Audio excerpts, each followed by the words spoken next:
je vais vous confier une chose. Dans cette bataille qui s'engage, je vais vous dire qui est mon adversaire, mon véritable adversaire. Il n'a pas de nom, pas de visage, pas de parti. Il ne présentera jamais sa candidature. Il ne sera donc pas élu. Et pourtant, il gouverne. Cet adversaire, c'est le monde de la finance. Paris, La Défense, 19 mars 2012. Parmi ces tours, le siège de la Corporate Investment Bank du Crédit Agricole. Et dans cet immeuble, les bureaux de Chevreux, le plus important broker indépendant en Europe, qui conseille 1200 fonds de pension, banques, investisseurs institutionnels. Avec des bureaux à travers le monde, à Boston, San Francisco, New York, Tokyo, Zurich, Madrid, Athènes. C'est d'ici qu'est parti ce papier. C'est une note brève en anglais de seulement 9 pages, qui n'était pas destinée au grand public, seulement aux opérateurs de marché. Mais quand on est tombé sur ce document, on a eu l'impression de découvrir le plan de bataille des financiers. Car eux préparent déjà la préélection. Et ils comptent bien en tirer une victoire, quel que soit le vainqueur, la fin du CDI. On a donc contacté l'auteur de ce texte, Nicolas Doisy, le chief économiste de Chevreux. Il a accepté de nous recevoir.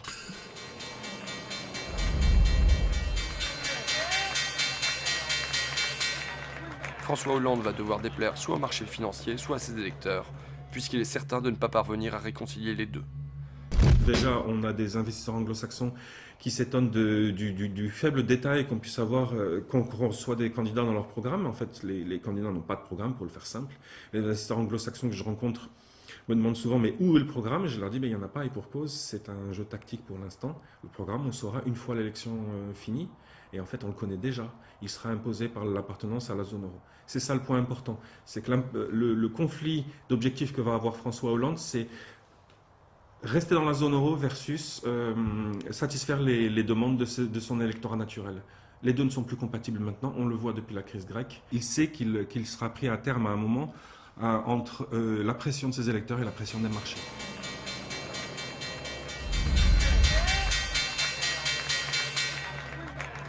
C'est regrettable pour François Hollande, mais la nécessité d'une libéralisation du marché du travail est le résultat direct d'une appartenance de la France à la zone euro. Aussi ne peut-on avoir l'une sans avoir l'autre.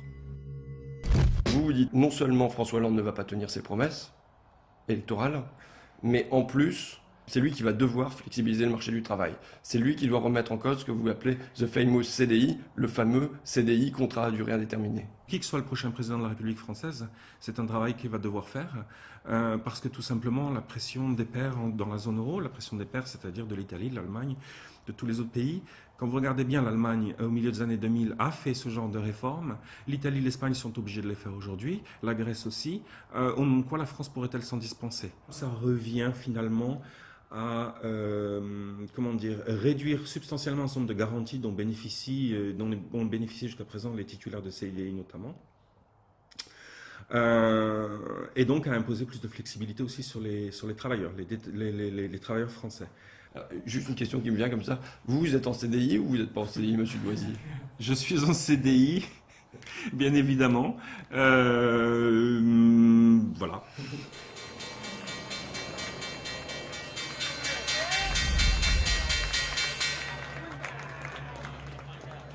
La demande de renégociation du traité serait alors utilisée pour tromper le public français en lui faisant accepter des réformes correctes, dont celle du marché du travail. François Hollande dit « Je vais demander la renégociation du dernier traité européen ». Vous écrivez ça. François Hollande il va avoir à naviguer à travers des forces dans la gauche, notamment à cause du référendum manqué de 2005. Et dans cette perspective, vous écrivez « Dans cette perspective, il serait politiquement intelligent que ses pairs de l'eurozone, donc ses partenaires allemands, belges, italiens, ainsi de suite, permettent à François Hollande de prétendre qu'il leur a arraché quelques concessions, même si c'est faux en réalité. La demande de renégociation du traité serait alors utilisée pour tromper le public français, pour rouler, j'ai lu to trick, rouler, tromper, pour tromper le public français, en lui faisant accepter des réformes convenables, dont celle du marché du travail. Alors, avant d'entrer dans le fond du sujet, je voudrais préciser un point. Les gens de marché s'expriment de façon très directe. Donc, le vocabulaire que j'ai pu choisir dans la citation que vous venez de lire paraîtra peut-être excessif à beaucoup de vos auditeurs. Maintenant, c'est vrai que voilà, on s'embarrasse pas dans les marchés, on va pas s'embarrasser de finasserie, on va aller directement au point. Donc, de rouler les électeurs français, c'est peut-être un mot quand même excessif. L'idée, c'est de dire, ce sera une concession en quelque sorte de façade qui aurait été faite à François Hollande et au peuple français entre guillemets, de façon à ce que tout le monde constate qu'à la fin des fins, il les faut bien les autres réformes, les fameuses réformes structurelles dont personne ne va entendre. Ce que vous dites, c'est, admettons, il y a un sommet à Bruxelles, François Hollande, il demande une partie sur la croissance, les autres Européens, ils vont faire comme si, bon, bah d'accord, allez, on t'accorde ça, ils rentrent ici en France en disant, regardez ce que j'ai obtenu, et du coup, il peut dire derrière, ben, en échange, nous, on va libéraliser notre marché du travail. Et vous avez parfaitement compris le sens de mon propos, c'est exactement ça. C'est vraiment une petite mise en scène, c'est un petit théâtre. Alors, il ne faut pas avoir l'impression que je fais de la théorie du complot là, et qu'on manipule tout le monde. Le script est un peu écrit. Si on est malin, on ne s'écartera pas trop du script.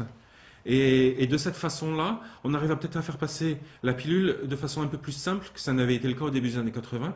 On s'évitera peut-être finalement d'être un peu ridiculisé comme on l'avait été à l'époque.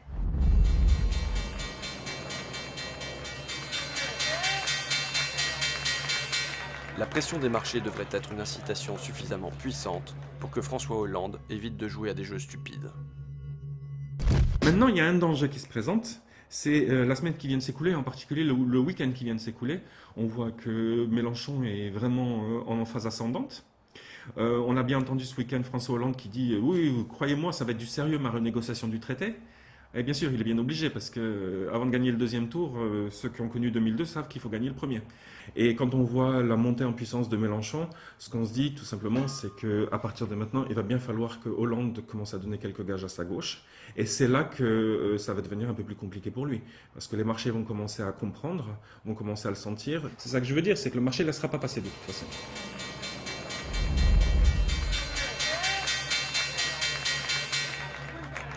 Alors, je faisais un récapitulatif. Je disais, cas numéro 1, François Hollande est conciliant et il revient de lui-même sur ses maigres promesses de campagne. Il libère le marché du travail. Il en finit avec le CDI tel qu'on le connaît.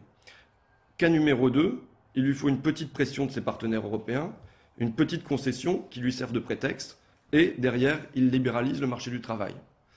Cas numéro 3, le pire, mais pas le plus probable, vous nous dites, il refuse de se plier à ce programme, à cette injonction, et alors les marchés vont le punir, le rappeler sérieusement à l'ordre. C'est bien ça? Oui. Donc là, jusque-là, dans les 3 cas, c'est toujours les marchés. Quand vous dites soit les électeurs, soit les marchés seront déçus, dans les 3 cas, c'est toujours les électeurs qui seront déçus et les marchés qui gagnent. Oui, regardez la Grèce, regardez l'Espagne, regardez l'Italie, regardez tout ce qui se passe en Europe depuis 2010. On a bien vu que de toute façon, à la fin, c'est le marché qui l'emporte. Je ne suis pas en train de dire que le marché a nécessairement raison, et, au sens moral du terme, en tout cas, il aura raison factuellement, puisqu'il s'imposera, ça c'est clair. Donc c'est de ce point de vue-là que je le dis, oui, en effet. Vous avez raison, les électeurs risquent d'être plus perdants que les marchés. Je ne sais pas où vous m'emmenez en fait. Je propose un quatrième cas. L'irruption du peuple sur la scène de l'histoire. Hier à Paris. La prise de la Bastille. Pardon ? La prise de la Bastille numéro 2. Hier à Paris, il y avait, bon, on va pas chipoter, 80 000, 90 000, 100 000, 120 000 manifestants à l'appel du Front de gauche. Si, comme en 1936, on avait une élection qui s'était suivie de mouvements de masse, de manifestations, de grèves. Qu'est-ce qui se passe en Europe ? Là, je crois que c'est le gros coup d'angoisse. On va être très clair, ça va être le gros coup d'angoisse parce que si, quand les Grecs manifestent, on a déjà une Europe qui se sent sur le point d'exploser, je vous laisse imaginer pour la France.